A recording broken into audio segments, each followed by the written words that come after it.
임마누엘 찬양대 감사합니다. 여리고 여리고 나팔 소리에 무너졌네. 너무나 귀한 찬양입니다. 성도 여러분, 추석 연휴 잘 지내셨습니까? 주님의 크신 은혜가 이번 추석 명절을 맞이하고 또 같이 경건한 삶을 드린 우리 모든 교우들에게 주님의 은혜와 은총이 꼭 가득하시기를 바랍니다. 여러분, 자연재해나 인적재해, 큰 재난을 맞이하면 물이 동리에 들어오고 혹은 또한 집이 떠내려가고 그리고 돼지우리 채 떠내려가는 그러한 광경을 보신 적이 있을 겁니다. 외국 같은 경우는 한 도시에 물이 차서 최근 며칠 전에 그러한 일이 있었죠.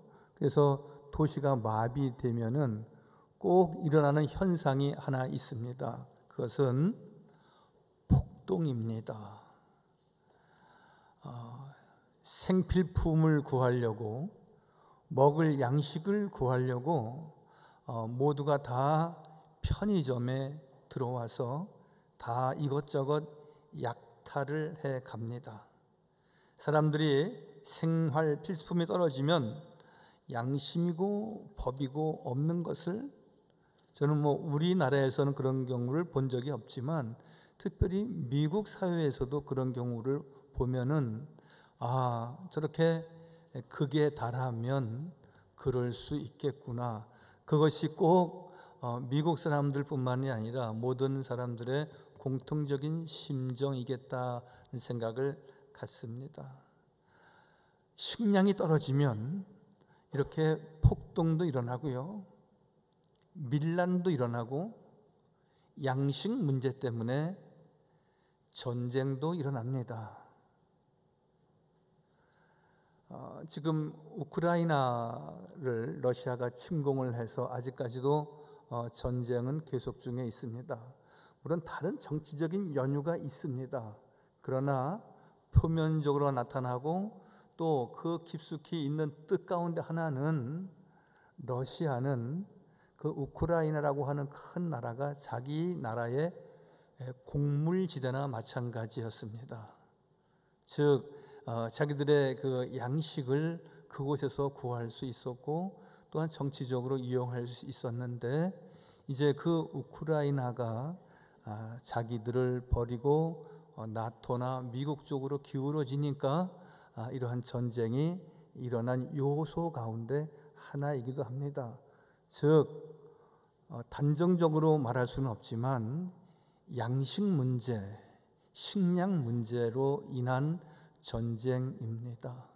즉 지금 곡물이 폭동이 되고 하는 것도 우크라이나에서 생산하는 전 세계의 양이 절반가량 된다고 하지 않습니까? 그러니까 이러한 큰 국가적인 재난이 있을 때에 생필품을 구하고자 아귀다툼을 합니다. 아귀다툼이라고 하는 것은 귀신들이, 굶주린 귀신들이 싸운다, 그런 뜻이거든요. 그러니까 굶주리면은 귀신도 제정신이 아닙니다. 인간에게 먹거리가 없어지면 가장 심각한 폭동이 있고 밀란이 있고 그렇습니다. 1882년 흥성대왕군 시절입니다. 이모군란이라고 합니다. 이모년에 있었던 군사들끼리 일어난 전쟁, 이모군란.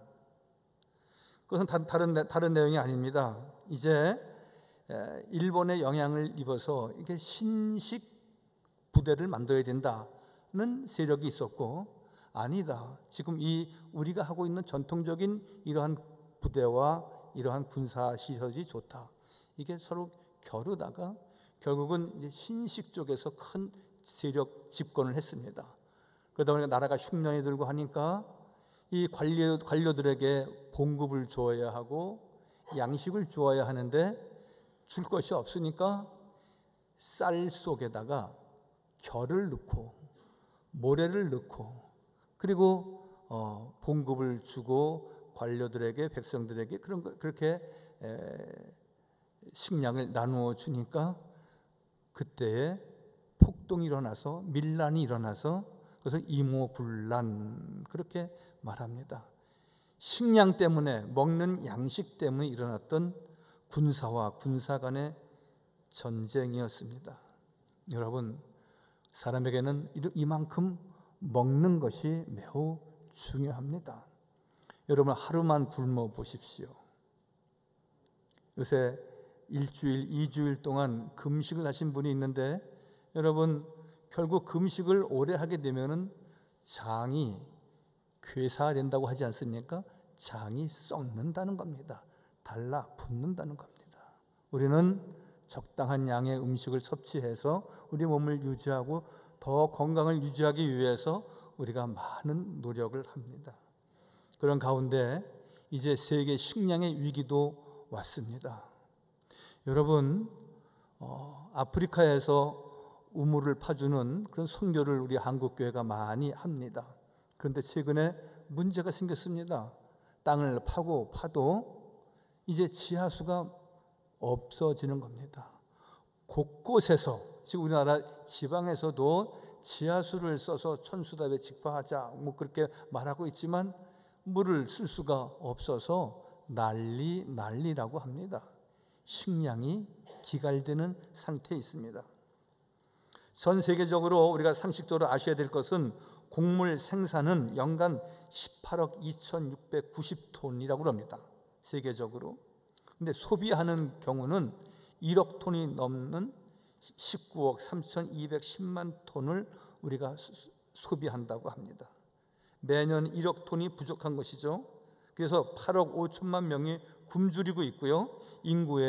전 세계 인구의 20%가 절대 빈곤에 처해 있다고 합니다. 우리가 너무 음식을 과하게 먹는 것도 이제는 우리가 늘 조심해야 되고 많은 생각을 해야 됩니다. 사람은 평생 27톤의 음식을 먹는다고 합니다. 1톤짜리 차도 많은 물건을 싣습니다. 거기에 가득 실은 차를 27대, 30대에 가까운 양을 우리가 먹는다고 하니까 대단한 사람들 아닐 수가 없습니다. 그런데 여러분, 우리가 이렇게 먹고 마시는 것은 일하기 위해서 먹고 마시는 겁니다. 어떤 사명을 위해서 또 먹고 마셔야 됩니다. 제가 농군학교 얘기를 종종 드렸는데 제가 농군학교 교육을 받고 있을 시절에 그 농군학교의 교훈은 일하기 싫으면 먹지도 말라였고, 늘 가르침을 주셨던 고 김용기 장로님은 먹기 위해서 일하지 말고 일하기 위해서 먹으라. 일해야 된다는 겁니다. 사명을 잘 감당해야 된다는 겁니다. 그러기 위해서는 우리가 이 세상의 양식만을 구하는 것이 아니라 성경에서는 요한복음에 이 세상의 양식만을 구하는 것을 썩을 양식을 구하는 것이다 라고 말씀합니다. 요한복음 6장 27절에 썩을 양식을 위하여 일하지 말고 영생하도록 있는 양식을 위하여 하라. 이 양식은 인자가 너에게 주리니 인자는 아버지 하나님께서 인치신 자니라. 이렇게 말씀합니다. 즉 양식은 두 종류가 있다는 것이죠. 세상에 우리가 얻고자 하는 그 식량이 있는 것이고 하늘 양식이 있다는 말씀입니다. 그래서 주님은 늘 말씀하시기를 너희는 먼저 그의 나라와 그의 의를 구하라. 하나님의 말씀과 하늘 양식을 구하면은 그 이외의 세상의 식량, 이 세상의 식량도 걱정하지 아니하도록 내가 더하여 주시겠다. 그렇게 말씀하십니다. 제가 늘 말씀을 드립니다. 우리가 잘 살기 위해서 우리가 잘 믿는 것이 아니라 잘 믿으면 잘 사는 것이고 잘 믿으면 여호와의 말씀을 양식으로 삼는 당신의 백성들은 하나님께서 잘 살도록 모든 삶을 기름지게 하도록 주께서 인도하여 주시는 줄 믿습니다. 그러므로 인간에게 꼭 필요한 것은 분명 양식이지만 식량이지만 곡물이지만 더 중요한 것은 하늘 양식이다 라고 말씀하십니다. 만약에 이 양식을 소홀히 하고 하늘 양식을 취하지 않고 하나님의 말씀을 사모하지 않으면 내가 이 세상의 양식도 이 성의 곡물도 너와 너의 가정에서 끊겠다. 그렇게 말씀하시지 않습니까? 오늘 레위기 26장 26절에 내가 너희가 의뢰하는 양식을 끊을 때에 이렇게 말씀하십니다. 내가 너희가 의뢰하는 양식을 끊을 때에 열련히 한 화덕에서 너희 떡을 구워 저울에 달아 주려니 너희가 먹어도 배부르지 아니하리라 말씀합니다. 여러분, 광야에서 이스라엘 백성들은 만나를 통하여서 만족감을 얻고 또 하늘 양식을 구하고 그것을 가장 귀하게 여겼습니다. 그런데 우리가 귀하게 여기는 것은 무엇입니까? 부귀와 영화입니까? 우리의 꿈과 소망만을 이룬다면, 인간적인 소망과 꿈만 이룬다면 다 되는 것입니까? 우리가 다 잘 먹고 잘 살면은 우리가 진정 행복해지는 것입니까? 오늘 주님께서 분명히 우리에게 말씀하십니다. 이스라엘 백성들이 광야에서 만나를 통하여서 그들이 만족함을 얻었듯이 하늘 양식을 통하여서 하나님의 말씀을 통하여서 우리가 살아나야 하고 우리가 성숙한 믿음의 차이로 나가야 하고 하나님 앞에 존귀하게 쓰임받는 성도의 삶을 지녀야 된다라고 말씀하십니다. 시편 105편 16절의 말씀이기도 합니다. 그가 또 그 땅에 기근이 들게 하사 그들이 의지하고 있는 양식을 다 끊으셨도다 말씀합니다. 하나님을 의지하지 않고 세상을 의지하면은 우리에게 필요한 모든 것도 다 끊으신다라고 말씀하고 있습니다. 아브라함이 기근을 당해서 고생했고요, 이삭도 기근을 당했고 야곱도 기근을 당했습니다. 그래서 다 그들이 애굽으로 피신도 했고 수년 동안 흉년이 들어서 먹을 양식을 구하기 위해서 애굽까지 내려왔던 이들도 있었습니다.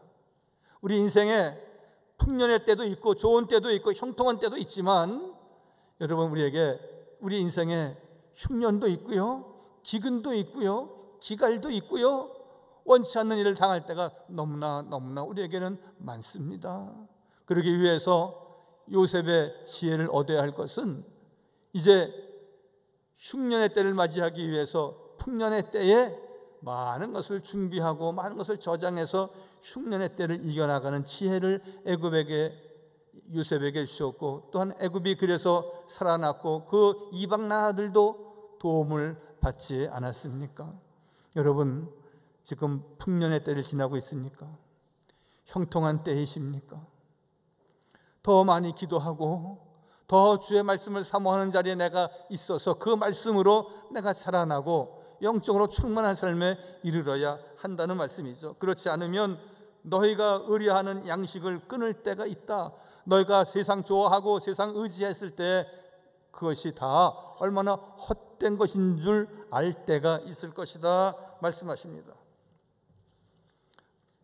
광야의 식탁을 보십시오. 이스라엘 백성들이 만나를 먹던 때를 보십시오. 하늘에서 새벽마다 주시는 만나는 잠시도 끊쳐진 적이 없었습니다. 하나님을 의지할 때 양식이 끊어지지 않습니다. 언제나 하나님께서 깜빡 잊고 새벽에 만나를 안 주신 적이 있습니까? 우리가 추석을 맞이하면서 올 한 해뿐만이 아니라 우리가 생활해온 50년, 7, 80년을 우리가 돌이켜 보십시오. 우리가 힘쓰고 애쓰고 허리띠를 메고 우리가 땀을 흘리며 우리가 이렇게 모든 것을 쌓아왔지만 여러분, 하나님의 도우시고 고비마다 하나님께서 우리를 인도하시고 사망의 음침한 골짜기를 지날 때도 있었습니다. 내가 건널 수 없는 큰 강이 있을 때마다 우리를 안고 업고 건너셨다고 말씀합니다. 이런저런 악한 질병으로 인하여서 고비가 있었지만 그때마다 하나님의 말씀, 여호와의 말씀, 여호와의 입으로 나오는 말씀만을 의지하리라 베드로가 고백합니다. 영생의 말씀이 주께 있는데 내가 어디로 가오리까? 네가 나를 떠나려고 하느냐? 내가 진정 내 참 제자이냐라고 물으셨을 때 영생의 말씀이 주께 있는데 내가 어디로 가오리까? 여호와 하나님만이, 우리 주 예수 그리스도만이 나의 생명이시오, 나의 양식이시오, 나의 모든 것 되십니다라고 고백했듯이 우리가 늘 주의 말씀에 온전히 붙잡힌 바 되고 주의 말씀으로 자라나고 승리하는 성도가 꼭 되시기를 바랍니다. 에스겔서 4장 16절 이하의 말씀에도 같은 말씀입니다. 내게 이르시되 인자야 내가 예루살렘에서 의뢰하는 양식을 끊으리니 백성의 근심 중에 떡을 달아 먹고 두려워 떨며 물을 데워 마시다가 떡과 물이 부족하여 피차 두려워하여 떨며 그 죄악 중에서 쇠폐하리라 말씀합니다. 떡과 물은 양식입니다. 세상에서 우리가 꼭 필요한 것이고 없어서는 안 되는 것입니다. 국가적인 큰 재난이 오면은 많은 사람들이 아귀다툼으로 우리도 3일 동안, 일주일 동안, 한 달 동안 먹고 살 양식을 준비해놔야지 하고 큰 전쟁을 치르지 않습니까? 그런데 여러분, 예루살렘에서 의뢰하는 양식을 끊으리니 하나님께서 제공하는 하나님의 말씀, 영의 양식을 취하지 아니하고 그 모든 것은 다 헛된 것이다 말씀하고 있습니다.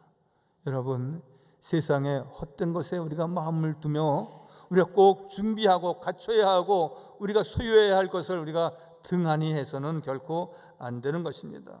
그러므로 너희는 두 주인을 섬기는 자가 아니라 우리 주 예수 그리스도, 우리 가정의 식탁이요 우리 가정의 주인이신 교회의 머리이신 예수 그리스도 한 분만으로 만족하는 삶을 가지라고 당부하고 있습니다. 세상도 좋고 교회도 좋고, 물론 우리가 세상을 미워하고 대적하자는 말씀은 아닙니다. 그러나 우리가 하나님의 말씀을 귀히 여기고 주의 말씀을 통하여서 우리가 영적으로 자라나고 승리하는 삶을 지녀야 된다 말씀하십니다. 사도 바울은 늘 육적인 삶, 영적인 삶, 영적인 사람이 있는가 하면 육적인 사람이 있다, 그렇게 구분하여서 말씀하는 내용이 많이 있습니다. 즉 육신이라는 단어는 하나님의 은혜를 의지하지 않고 인간 스스로 모든 것을 주도하려고 하는 태도다, 그렇게 말씀합니다. 여러분, 우리가 세상에 있지만 세상 양식을 우리가 구하고 취해야, 또한 그것을 먹고 마셔야 우리가 그런 말을 하지 않습니까? 먹는 것이 남는 것이다, 밥심으로 산다, 양식의 귀중함을 말하고 있는 것입니다. 어떤 연예인이 낙심해서 부도가 나서 이제 다 모든 것을 잃어버리게 되었을 때 그가 시골에 내려와서 어머니께 마지막 인사를 하고, 그리고 이제 어떻게 마지막 극한적인 방법을 가지고 어머니를 만나고 인사하려고 왔습니다. 어머니에게 이런저렇게 인사하시고, 어머니 건강하게 잘 사세요. 어머니도 눈치를 채고 이렇게 말을 했다는 겁니다. 얘야, 밥만 먹으면 산다. 그 이야기를 듣고 힘을 얻어서 다시 재기했다는 어느 연예인의 이야기를 들은 적이 있습니다. 여러분, 우리가 밥만 먹으면 사는 겁니다.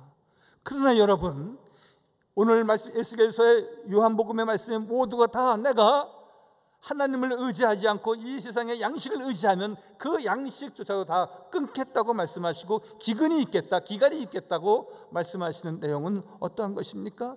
세상의 양식이 다 귀하고 소중한 것이고 밥만 먹으면 산다고 말씀하셨듯이 우리가 하나님의 말씀만 먹고 마시면 우리가 살아나는 것이고, 그리고 우리가 우리에게 너희는 먼저 그의 나라와 그의 의를 구하기만 하면, 하나님의 말씀을 구하기만 하면 그 이외의 것은 내가 다 책임지겠다, 내가 더하여 주겠다고 약속하신 주의 말씀을 굳게 믿는 성도들이 꼭 되시기를 바랍니다. 마지막입니다. 하나님을 떠나면 먹어도 배부르지 않습니다.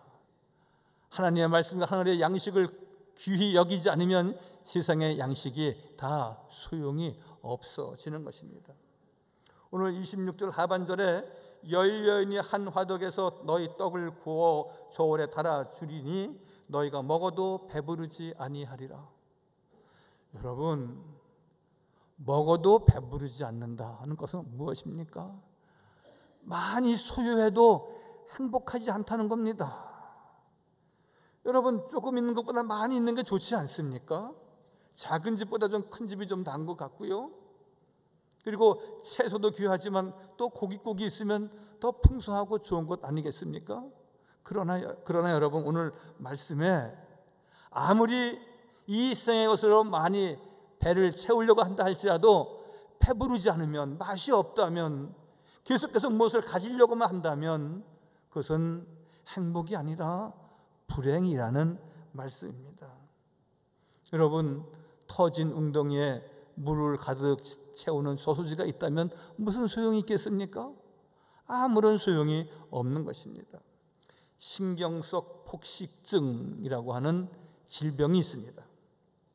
반복적인 폭식이 나타나는 식사 장애이지요. 아무리 먹어도 또 먹고 싶고, 아무리 먹어도 크게 배부르지 않고, 즉 배고픔과 상관없이 많은 양식을 먹는 것, 이것을 신경성 폭식증, 그렇게 말합니다. 우리 역사에 특별히 조선조 세조대왕 때에 홍길동이 아니라 홍일동이라고 하는 실제 인물이 있었습니다. 이것은 조선실록의 기록입니다. 그 사람은 얼마나 많은 음식을 먹는 사람이었느냐 하면, 북한산 진관자에서 떡 한 그릇을 먹고, 국수 3주발을 먹고, 밥 3바리떼를 먹고, 두부국 9주발을 먹고, 다 먹고 산 아래 내려와서 다시 찐닭 2마리를 먹고, 물고기국 3주발을 먹고, 생선의 한 쟁반을 먹고, 술 9바가지를 먹었더라. 이렇게 먹어도 만족하거나 이렇게 먹어도 행복하지 못했다는 것이죠. 유튜브 방송을 보면은 핫도그를 100개 먹었다, 짜장면을 50그릇 먹었다, 또 먹는 그림까지도 나오는 것을 본 적이 있습니다.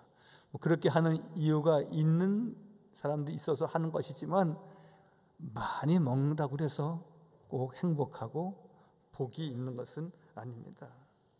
왜 폭식을 합니까? 먹어도 배고프기 때문인데, 오늘 말씀에 한 화덕에서 떡을 구워서 먹고 또 먹었는데도 배부르지 않다 하는 것은 세상 것으로는 결코 만족할 수 없다. 세상 식물로는, 세상 양식으로는 결코 행복하지 않다.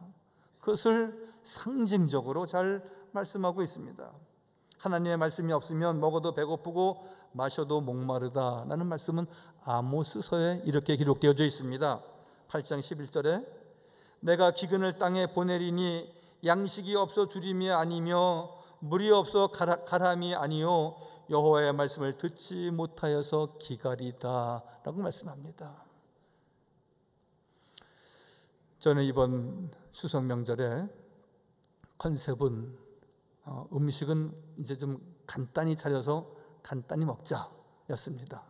그래서 예전에는 소고기찜도 하고 LA 갈비도 하고 그런 적이 있었는데, 그거 하지 말고 그냥 잡채하고, 그리고 불고기 조금 지지고, 전하고, 그리고 토랑국, 이것만 해서 그냥 간편하게 먹었습니다.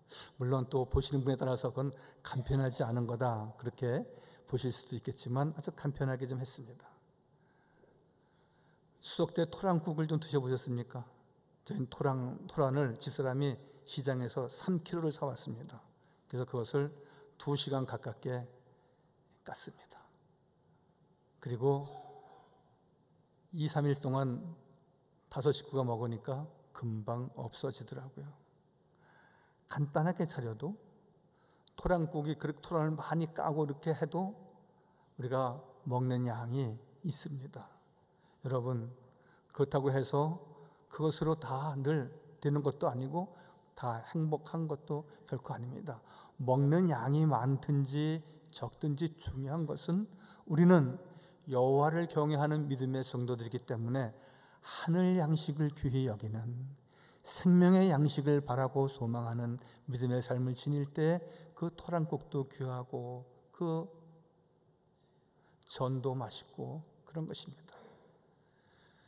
걱정하지 마십시오. 공중에 나는 새를 먹이시고 백합화를 입히시는 분이 다 하나님이시다고 말씀하십니다. 우리가 진수성찬을 차려서 10가지, 20가지 상을 차리든지 아니면 간편하게 해서 우리가 상을 차리시든지, 중요한 것은 하나님 앞에 감사함으로 나아가는 것이고, 이 양식을 먹고 주님을 높이 경배하고 찬양하고 예배하는 성도 되게 해 주옵소서. 우리가 하늘 양식을 구하는 믿음의 사람다웁게 찬양하는 자리에 나가야 될 줄 믿습니다.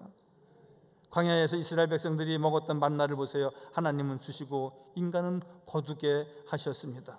여러분, 그러므로 우리는 의지하는 구주를 더 굳게 의지하는, 따라서 하실까요? 의지하는 구주를, 의지하는 하나님을 더 굳게 의지해야 됩니다. 여러분, 세상에 있지만 세상 의지해서는 안 되는 것이고요. 내 사랑하는 가족들, 또 아내, 남편, 우리가 집안의 모든 어른들이 있지만 다 귀한 분들입니다. 그렇지만 나는 예수 그리스도 한 분밖에는 모른다. 많은 곳에 우리의 형제들과 또한 우리 친족들이 이곳저곳에 살아있지만 나는 하나님의 집에 나가서 예배하는 것을 최고로 아는 믿음의 성도가 꼭 되시기를 바랍니다. 여러분, 필요 없습니다. 하나님 이외에 우리가 더 의지할 사람은 없는 것입니다. 이번 총회 때 제가 장로님과 목사님들 이렇게 15분이 모이는 모임이 있었습니다.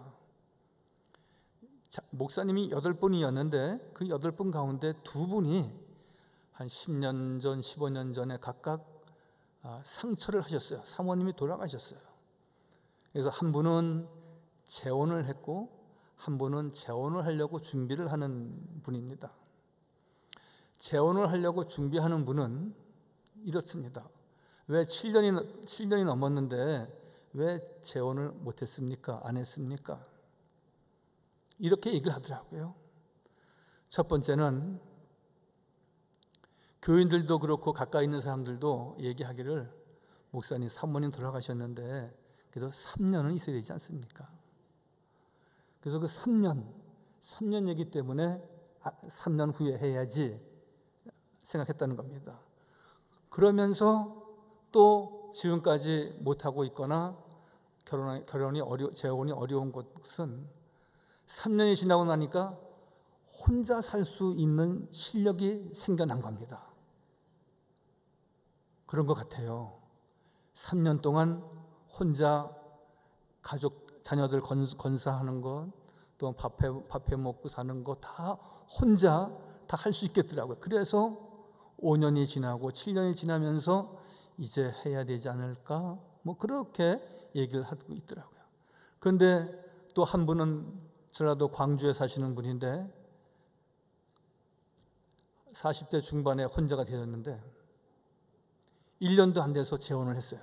그래갖고 지금 행복하시다. 10년이 넘었는데 행복하시다고 그래요. 그 얘기를 들으면서 모든 분들이 그 뒤에 분한테 하는 얘기가, 그 돌아가신 사모님이 되게 서운해 하셨겠다, 그런 얘기를 합니다. 그러면서 아이고, 의지할 사람은 주님밖에 없네, 그렇게 결론을 내기도 했습니다. 물론 그분은 일찍 1년도 안 돼서 재혼한 분은 사연이 있더라고요. 처남이 중매를 해서 재혼을 하게 됐다는 겁니다. 특별한 경우이죠. 그런데 여러분, 이런 생각이 드는 겁니다. 우리가 다 영원히 같이 할 수는 없고요. 그리고 누구나 다 생활인이기 때문에 안타깝고 슬프고, 너무 돌아가신 아내 너무 사랑스러운 분이었지만 생활인이기 때문에 어쩔 수 없는 그런 환경이 이 사회에 마련되어져 있는 것입니다. 그것을 우리가 배신이다, 배반이다, 돌아섰다, 고무신 바꿔 신었다, 그렇게만 말할 수는 결코 없는 것입니다. 그러나 여기에 중심에는 하나님만 의지하고 주만 바라보는 믿음을 우리가 지녀야 되겠구나 하는 생각을 갖게 되는 겁니다. 엊그저께 저는 그런 얘기를 들었습니다. 여러분, 장례가 나지 않습니까? 지금은 장례가 영안실서 시작해서 화장터로 갑니다. 그렇지만 우리가 한 3, 40년 전, 50년 전까지만 하더라도 다 방 안에다가 운목에다가 모셔놓고, 그리고 거기서 이렇게 조문을 하고 그랬습니다. 할아버지가 돌아가셨어요. 그래서 장례날 출상을 하는데 이제 뒤에 할머니가 따라갑니다. 옆에서 출상을 막 시작하는데 관에서 이렇게 관이 이렇게 움직이는 거예요. 관이. 근데 할아버지가 죽지 않으셨어. 마누라, 나 안 죽었어. 나 안 죽었다니까. 그러니까 할머니가 들은 척도 안 하고 의사가 죽었대. 의사가 죽었다니까. 의사가 죽었다고 그랬다고. 모른 척하고 그냥 출산했다는 겁니다. 그러면서 거기서 하는 이야기가 의지할 사람은 아무도 없다.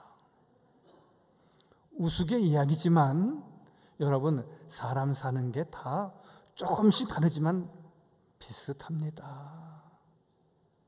다 똑같습니다. 주님 의지하면 내 사람, 내 자식 다 귀하게 되는 것이고요. 주님만 의지하지 않으면 다 내 자식, 내 남편, 내 아내 다 귀하게 생각지 않습니다. 예수님을 귀히 여기고 말씀을 사모하고 썩을 양식을 구하는 자가 아니라 하늘 양식을 구하고 생명의 양식을 구하는 믿음의 성도가 될 때에 하나님께서 우리의 가정에도 하늘 양식뿐만이 아니라 이 세상의 양식과 우리에게 필요한 모든 것을 주겨 채우시고 복 내려 주실 줄 믿습니다. 거룩하시고 자비로우신 아버지 하나님, 늘 주님 사랑하고 주의 말씀으로 달려가는 우리 믿음의 성도들 주께서 꼭 기억하여 주옵소서. 하늘 양식을 귀히 여기고 주의 말씀을 사모하는 믿음의 성도 되어서 하나님 앞에 모두가 사였다 칭찬받고 이 세상에도 늘 기름진 것으로 가득 채우시고 복되게 하시는 우리 주님의 사랑과 은총이 가득하게 하여 주옵소서. 모든 말씀 예수님의 이름으로 감사하며 기도하옵나이다. 아멘.